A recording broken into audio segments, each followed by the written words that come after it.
Hi, my name is Nguyễn Trần Khánh Ngọc. My student ID is 312-338-0207 and I'm from class DAN1233.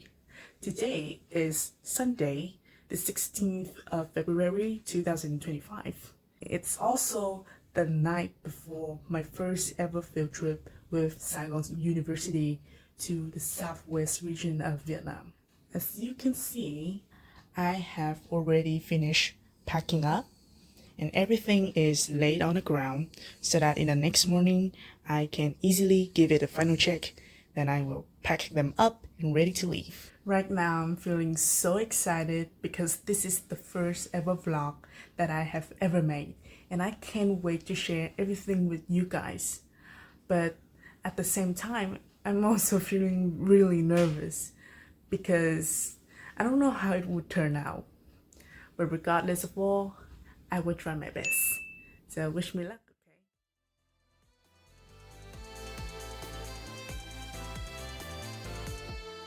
I started going at 4:50 and arrived at nearly 5:20.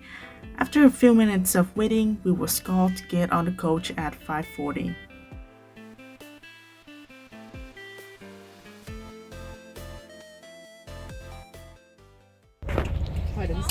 Oh, and I forgot to mention, this is Sung Jung. He will be our tour guide for the next 5 days. And right now, he's taking our attendance. Mạnh Đức, Khánh Ngọc, Trọng Nhân. It takes us less than 1.5 hours to get to Mekto City. Later on, we arrived at our first destination, which is Mekong Rest Stop to have our breakfast. When we have finished having our meals, we hit the road again and continue our journey to Sadek City, where we will pay a visit to Huân Thủy Lê Ancient House. But to my surprise, Mr. Sung Jung took us to King An Cung Pagoda first. In my opinion, this pagoda truly embodies Chinese architectural style. It's shaped like the Chinese character Kung, consisting of 3 distinct sections, the northern, the western, and the central areas. We move on to our main destination, that is Huân Thủy Lê Ancient House, which at that moment was hot, crowded, and chaotic. Các bạn sinh viên đến với nhà cổ Huân Thủy Lê. Thì ngôi nhà này được xây dựng vào năm. Right now, the amazing tour guide here is giving us the full presentation of Huân Thủy Lê Ancient House. But it's gonna take a while, so I'm gonna do a recap for you. This is Mrs. Nguyễn Thị Mỹ, Huân Thủy Lê's official wife. She came from a wealthy family. This is Mr. Huân Thủy Lê. He was in an arranged marriage with her, and they had 5 kids together. Prior to their marriage, he, Huân Thủy Lê, was in love with a French woman. Her name is Marguerite Duras. After their separation, both of them had made their own families, yet Mr. Huân still longed for her after those years. Years after, when Mrs. Duras came back to Sadek City, she recalled her love story with Mr. Huân and made it as an inspiration for her novel, The Lover, which was adapted into a film and it won many awards. Huân Thủy Lê Ancient House is the largest ancient house still remaining intact in the Mekong Delta, even after decades. What draws many visitors to the ancient house is its magnificent architecture, which was formed from Occidental and Oriental qualities.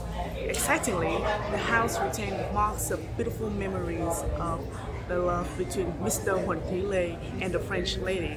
This love story afterward was adapted in a novel and named The Lover. We got on the coach and moved to Long Xuyên to have lunch.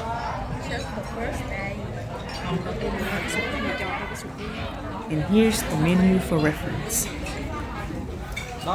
We then continue our journey to Châu Đốc City.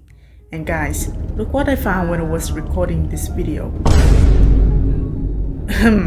Anyways, we have finally arrived at Ba Chú Xứ Temple, The weather was scorching hot on that day, but they are considerate enough to provide the tourists a misting system to cool us down. By the way, walking takes forever, so I'm gonna take a leap.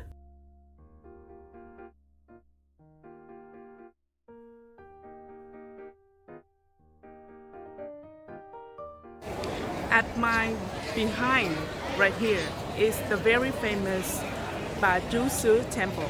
However, because of religious reasons, I cannot show you the footage of her. However, I will try to give you the best description that I could. Chao Đốc, a place associated with the sacred with the feng shui pre-Tam Giang, holds history and a mystery with many religious beliefs has existed for a long time. Referring to this land, one cannot help but remember that Bà Chú Sư Temple is a famous spiritual tourist destination not only in the southwest region but also known by the overseas Vietnamese. The legend recounts that around 200 years ago, locals in Châu Đốc found a statue of Bà at Sam Mountain's peak, but couldn't move it despite numerous attempts. A divine message suggested only 9 virgins could carry it, yet the statue became immovable at the mountain's base, leading people to believe that Bà chose that spot to be her shrine. Another tale credits Thoại Ngọc Hầu, who after seeking Bà Chú Sư in battle, built her a temple at the mountain's base and established an annual worship day on April 24th. And at the opposite of Bà Chú Sư Temple is Thoại Ngọc Hầu tomb. Sam Mountain is a place to save stories from the open land of South with a fresh climate, windy on all sides, and a conference of 5 clusters of significant historical and cultural relics to become an attractive destination of Châu Đốc. Typically, there is Thoại Ngọc Hầu tomb, as you can see at my back.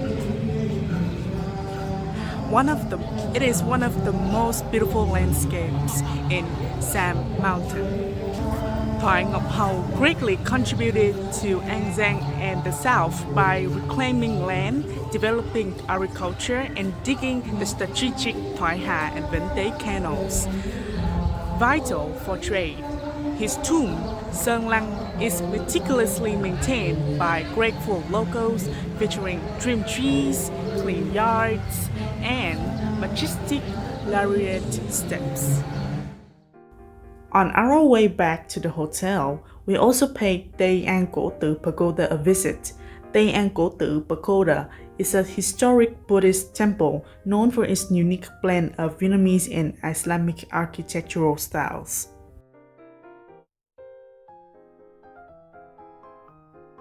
We are back at the hotel again to get ready for dinner and our trip to the night market. Dinner is served, guys. Looks delicious, ain't it? After we ate, we traveled to Châu Đốc night market by a local transportation, which is xe lôi. Hey, can you guys see me sitting on the side? We have arrived at Châu Đốc market. Wow.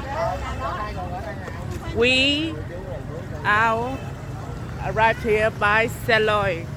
Xe lôi is basically a tricycle, an upgrade version of a tricycle.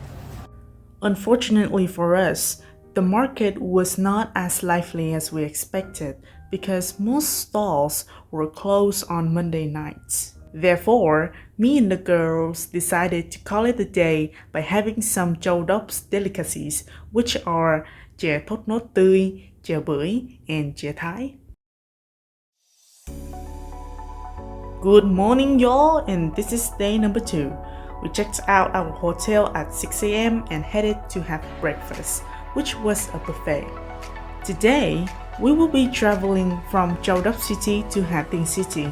Our first destination of the day is Trà Sư Cachuput Forest.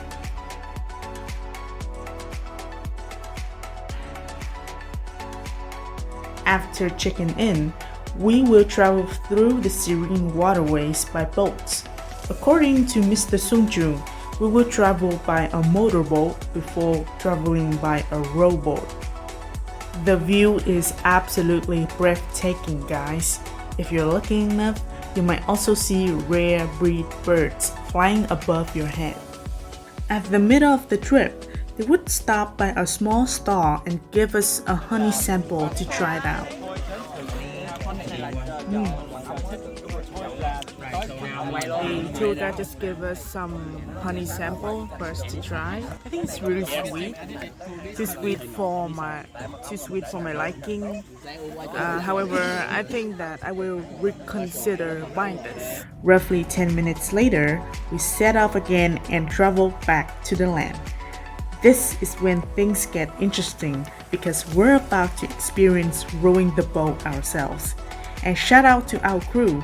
We have Mr. Quốc Khánh, Mr. Hoàng Khôi, and Mr. Nhật Hùng. Woo! And there is me, trying to blend in the nature and local lifestyle. Say something about your feeling. About my feeling? I'm feeling equally sleepy and tired. I haven't got enough sleep last night, but I still managed to check out my hotel room on time before I go have breakfast.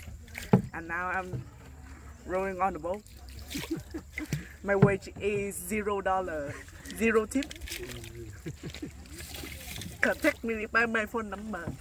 It's 08113.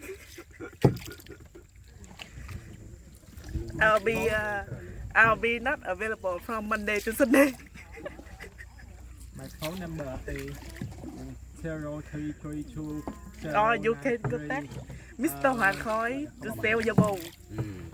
I'm just doing the demonstration, okay? I do not know how to swim. Okay, do your turn. Mỗi tay quá. I'm đây. Đâu skip I'm đây. Ông nội làm gì? Có tác dụng vô hồn. The journey was short but full of joy and laughter.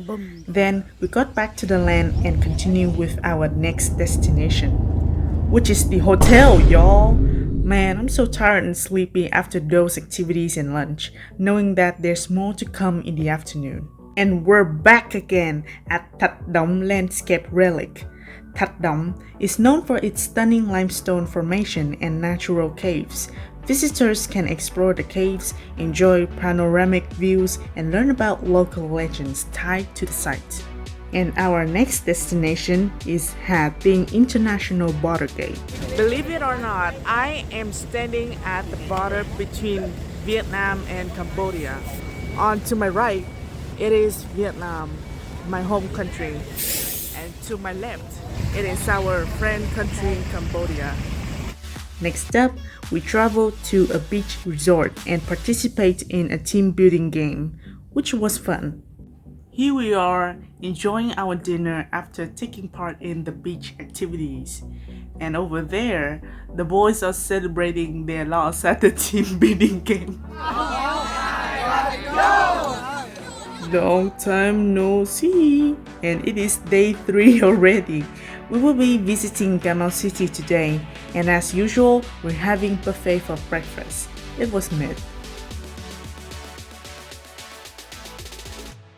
On our way to Cà Mau, we got a chance to visit Mạc Cửu Temple and Nguyễn Trung Trực Shrine.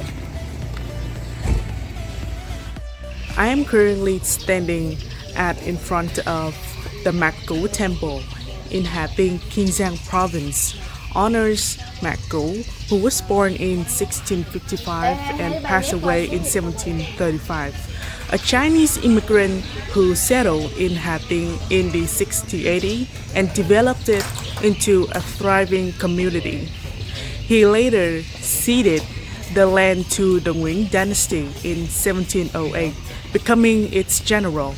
His family governed Hà Tĩnh for 7 generations, shaping it into a prosperous trading hub.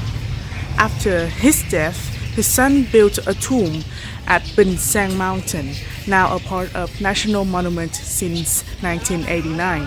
The site includes a 3-compartment ancestral shrine, mà cổ Feng Shui design tomb, and over 60 ancient tombs of the Mac family and officials, preserving historical artifacts and imperial decrees.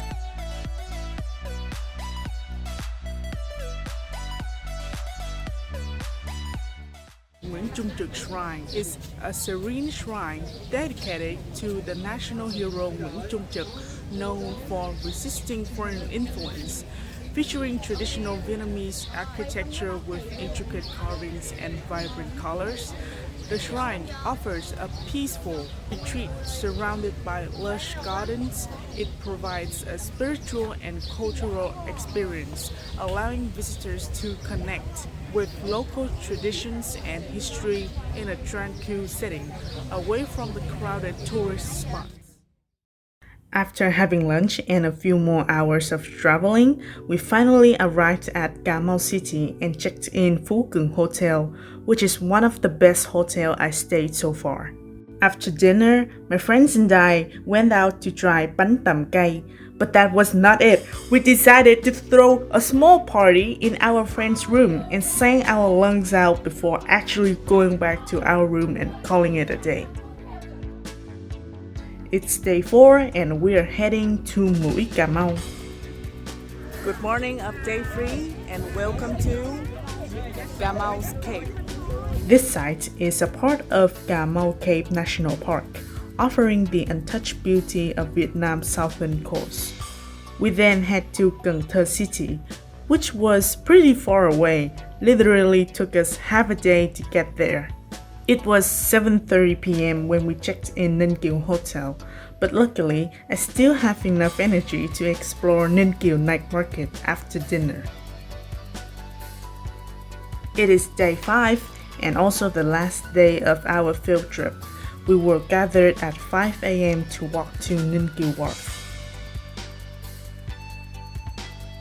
We got on the boat and it's time to go.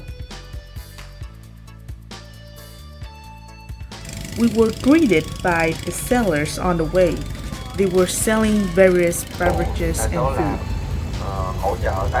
Honestly, eating bún riêu in Cái Răng floating market is not about the food, it's about the experience eating on the boat. And if you've been here for once, try it out.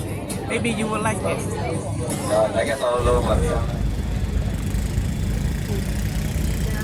Hi, this is day number 5 and I'm currently at Cái Răng Floating Market, which is located at Cái Răng River near Cần Thơ in Vietnam's Mekong Delta.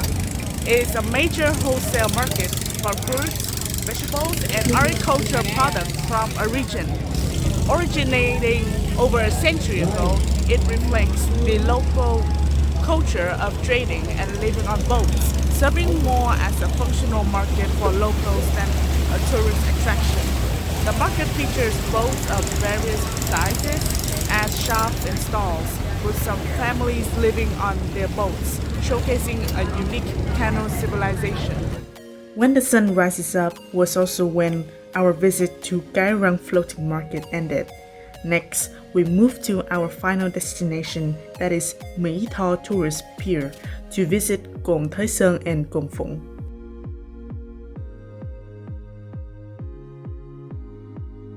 This is Cồn Thới Sơn.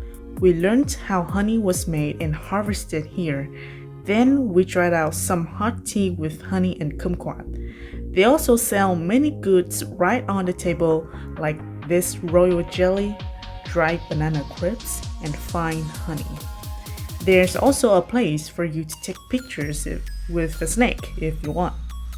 Moving forward, we get to taste a variety of tropical fruits while listening to Đờn ca tài tử, which is a traditional form of Vietnamese folk music originating from southern Vietnam.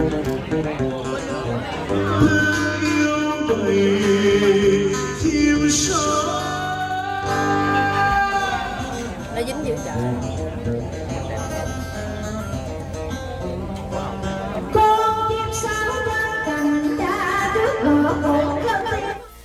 Later on, we got on a xuồng ba lá and traveled around the island. When we got on the land, They also showed you the whole process of manufacturing and packaging coconut candies.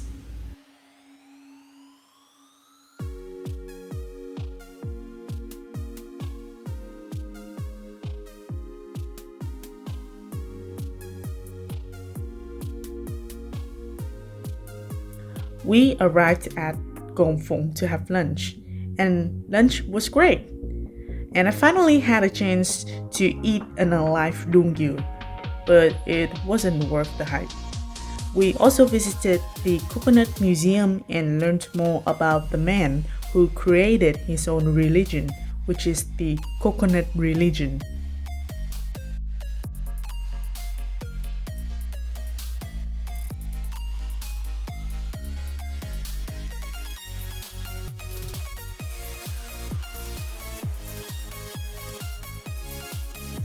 Unfortunately, it was time to say goodbye, and it was near the end of our 5-day journey.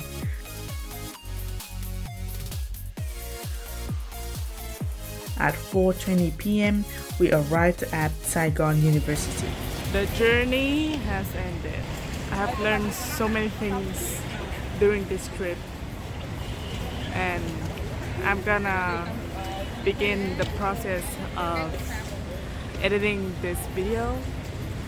But to sum up, I have learned so many things, and I am really looking forward for my second field trip. Thank you and see you again. Sincerely, thank you for watching this entire video, and please don't forget to give this video a thumbs up and a comment down below.